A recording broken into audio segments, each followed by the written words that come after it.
Just a quick one for today, hopefully. So the Astra needs an oil filter change, well, a full service pretty much. But it is questionable today, the weather. So to prevent getting hailed on, I'm going to drag the microcar out of the garage. I mean, it still doesn't run, so it won't be going out under its own power. Luckily it weighs nothing. And putting the nose of the Astra in to work on it. Right, so I've got the oil sump plug off. Don't need to see that. The oil's draining away as we speak. Just see a little trickle coming out now. I will drop the car back level. Hopefully without crushing the catch can too much. Jack is very, ooh, that'll do. Don't want to go too mad with that. Now the concerning thing I've found is that this sump plug, it's got PTFE tape on it.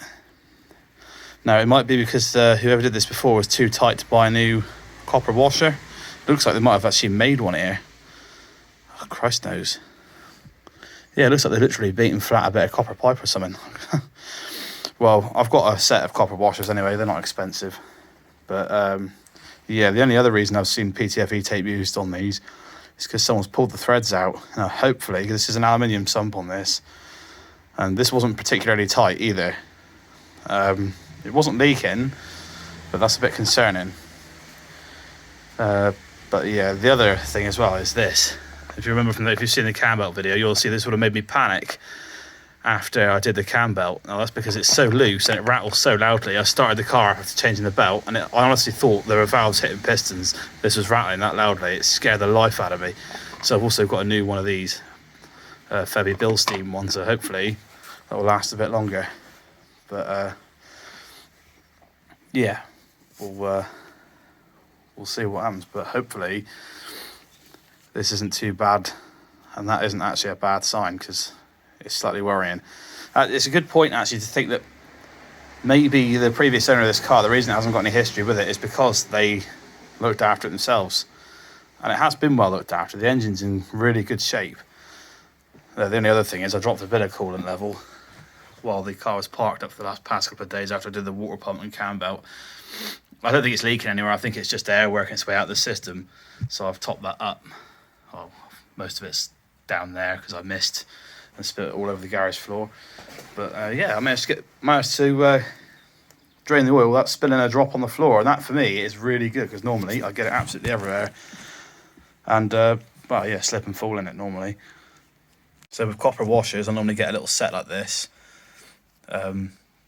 Obviously find one that fits the plug, you know, I'll just keep going for them until I find one that fits the best. I'll just for the camera focus. But yeah, these are cheap, they save you from having to put PTFE tape on your sump plug, you know. But yeah, just go through all the sizes till you find one that fits on there, just like the original one would have.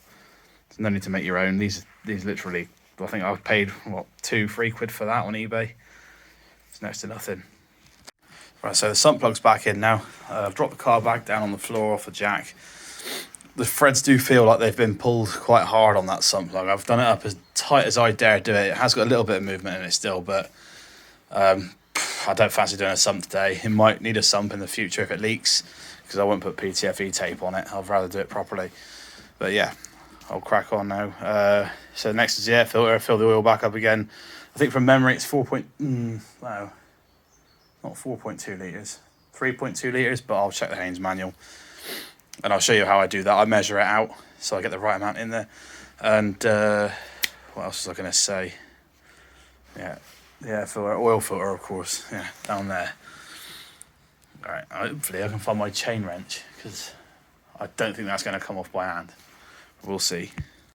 Right, the oil filter's off. I use this tool, which actually is for the older BMW type oil filters, but it fit this one, so that's ideal.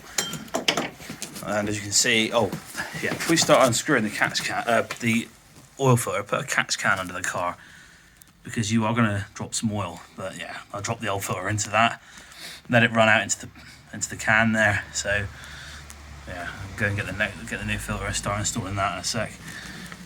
Of course, so there's the old oil filter, here's a new one. Make sure they're roughly They are the same size. The bolt hole in the middle is the same size, threaded hole. And get some of the old oil. Doesn't really matter if it's old oil. Lube your ring up, very important. There's nothing worse than trying to screw a dry ring. Plenty of that on there. Yeah, that'll do. Don't need a lot. Just, sorry, I'll make sure I'm actually filming what I'm doing here rather than getting carried away. But yeah, just make sure it's nice and lubricated, because that way, because you only spin these on by hand, you don't want the seal binding up and ripping itself or not seating properly. But yeah, there's the old one. That's a man filter, so it's been serviced with fairly decent parts. And I've gone for Bosch, because, you know, I suppose that's still a very reputable company. This is only £2, this oil filter. The air filter was only 98p. That's why I love old cars. Parts are so cheap. The only problem is this will not run on the cheap unleaded anymore. You have to run it on super unleaded. E10 will most likely kill this, so yeah, it's fairly expensive at the pump still. Okay, it's air filter time. So on this, you've got these metal clips around the edges of the air box. So you just pop those.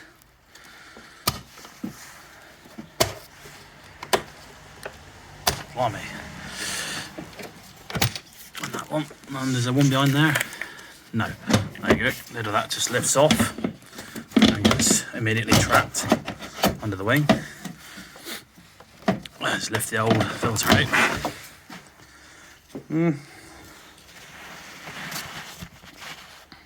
It's not too bad actually. I've seen a lot worse than that. That's quite recent. But I mean, you know, might as well just leave it in the bin. Put a fresh one in there. So yeah, get out of the box. Trying to do all this one-handed. It's never going to end well, is it? Just use my camera arm to lift the airbox up. Oh, come on, I'm hungry. I want to go upstairs and have a dinner. Probably better to do this with two hands. Right, so the Haynes manual recommends 1.4 and 1.6 litre engines, 3.5 litres. So, we've got here my measuring jug. Don't worry, it's clean on the inside. It's got a little protector on there on the spout and a lid, so it stays nice and clean in there. So it goes up to 2 litres. So I'll fill that right to the top to 2 litres. And the next one, I'll do up to there, 1.5. That'll give me 3 litres, 3.5 litres. Ideal. You have to trust me, that spout makes it so much easier to fill the oil. I can throw this away, so I've got a new one. I can go in the bin because it's broken. The spout makes it so much easier. You don't end up dumping oil all down the engine. You can just literally straight in there like that. Ooh, not too fast. You don't want to fill the rocker cover and end up getting, well, it'll overfill and spill down the exhaust manifold, which is what would happen if you dropped it while filling from the bottle. Yeah, just get all that nice fresh oil in there. I'm going to do this nice and quickly because my phone battery is on about 3%. So I'll put, oh Jesus, nope, don't want that on for a sec. I'll just shut the door because I'll put the back lights on so you can see easier the instrument panel. So we'll start it up. So you just change the oil. The first thing I do is look for the red oil light. Which one is it? Because I can't see through the phone. Oh, turn that off before I get a copyright strike. That one there. Make sure that goes straight out as soon as the engine starts. Might take a few seconds. There we go. Oil pressure's built. So yeah, it's just a case of keeping an eye on things, making sure nothing leaks for a minute or two. Right, so that's that done. Running lovely and smooth. Nice new oil cap, so there's no flapping around and rattling and scaring the life out of me. So the next video will be on the 205. Hopefully we'll be bringing that back to life because it's been parked up for a while. The micro car which is over there, Christ knows what I'm going to do with that. I'll probably just try and get rid of it. It's impossible to get parts for, and parts cost a fortune when you can find them. Not like me to give up on something like that, but I just don't have the time or money or, you know, effort. The Passat, that annoyingly has a clunk from a gearbox mount, which I'm gonna have to sort as well soon.